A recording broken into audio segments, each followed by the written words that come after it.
Hello everyone, Gainer here from Property Made Simple and welcome back to this channel.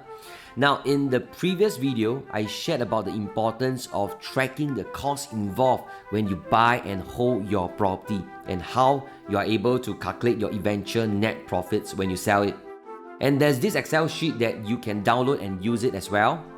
And in this video, I'm going to go through with you guys how to use this Excel sheet effectively so that you can benefit from it as well. So without further ado, let's dive in straight away.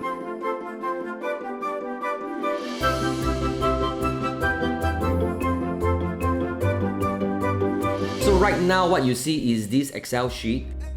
Now first of all, it's very simple to use. I will guide you guys step by step. The first thing you will see are these blue color tabs. Now these are all the numbers that you have to key in, which here I clearly state that you need to have your inputs. So let's go through this. Now I bought my property around 1.1 million. So there's this fixed cost that I have to pay and this total holding cost that I have to pay as well. So based on 1.1, let's go through this fixed cost first. My stamp duty is about $28,600. We also have to pay these legal fees. Now the legal fees is about $3,000.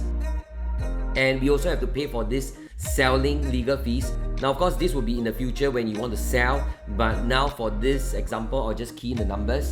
Okay, so probably it will be around $3,000. Now there's this valuation report you have to pay whenever you buy a property. So let's put this as about $500. Now this is critical, the next one, which is your renovation. Now this is something that most of the buyers out there, they probably didn't really keep track on this renovation cost. The more renovation costs you pay, of course, eventually your net profits will get lesser because it depends on how much you're going to sell as well. But then again, it really depends on how much you want to spend on this. For me, I actually spent a total of about $35,000. For this is my renovation cost. Now of course at the end of the day, there's this commission that you need to pay as well. So if I'm going to sell my property around 1.4 million, if based on the 2% commission rate, it's probably around 28,000, right? Just give an estimate. Okay, so these are the fixed costs that I need to pay. Holding cost is something really very critical because every year as it increases, this amount will just continue to rise. So it depends on which year you're going to sell. But let's talk about the year one first for my holding cost. Now the year one of my holding cost, my monthly installments, this will just be the interest. I'm going to calculate the interest. Now the interest per year is about $12,153. Now as for my principal paid, now, I also have to add this in, but this is not part of the cost involved. So the formula in this Excel sheet, I did not actually include this principal paid because that's your money, right? So just take note that the bank interest is the cost. Principal paid is for you to understand. So for the principal paid is about $27,441. Okay? Now I also have to pay property taxes. Now this is my owner's stay. The property taxes are much lower.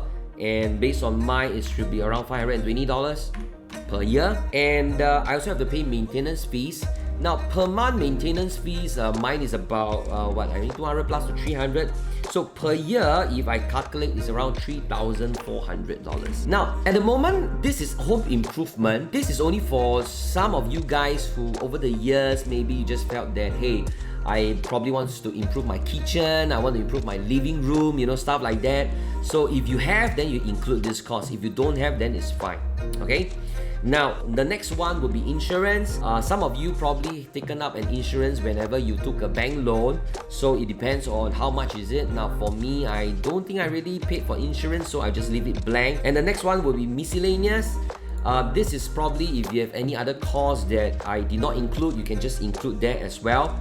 So at the moment, this is my holding cost for the year one. I've been staying in this property for 4 years. So probably if I decide to sell on the 4th year later down the road, so probably I just put these numbers all together again. So year 2, it will be this. But of course, you just have to bear in mind the interest should be going downwards. But just for the sake of sharing with you guys this Excel sheet, I'll just put all the numbers the same. So I just put everything is, just everything's the same. 520 and this would be this, and just let me do this faster.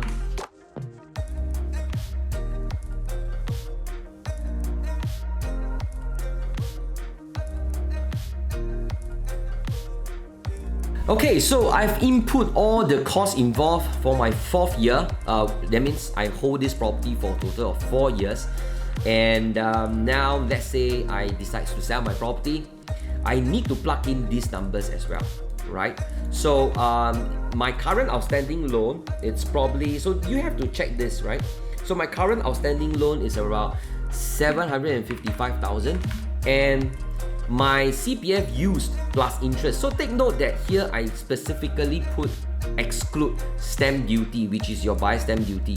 So this is the amount that you have been using to pay your installments, right? So please include this buyer stamp duty. Okay, so I use around 160,000.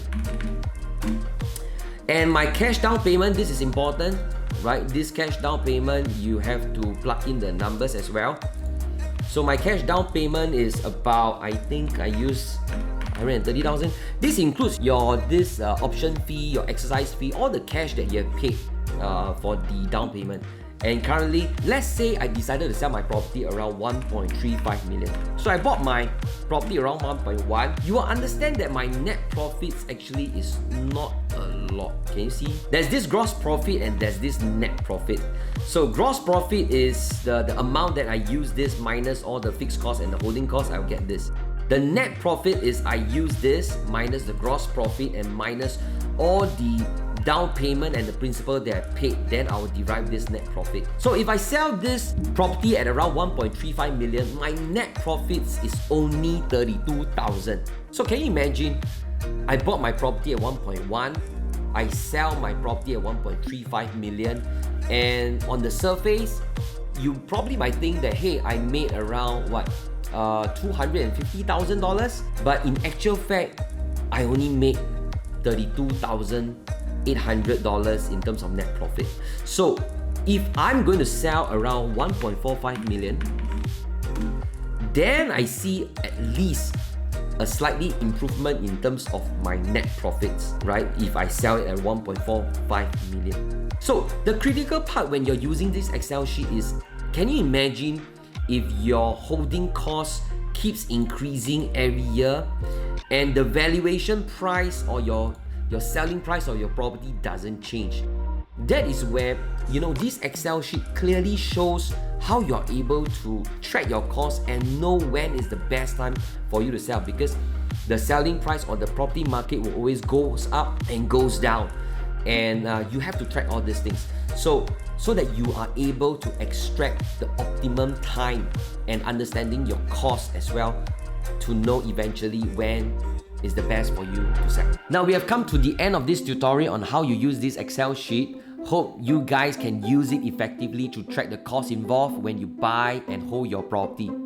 If you like this video, remember to like, share and subscribe. Gainer from Property Made Simple. I'll see you in the next video. Bye.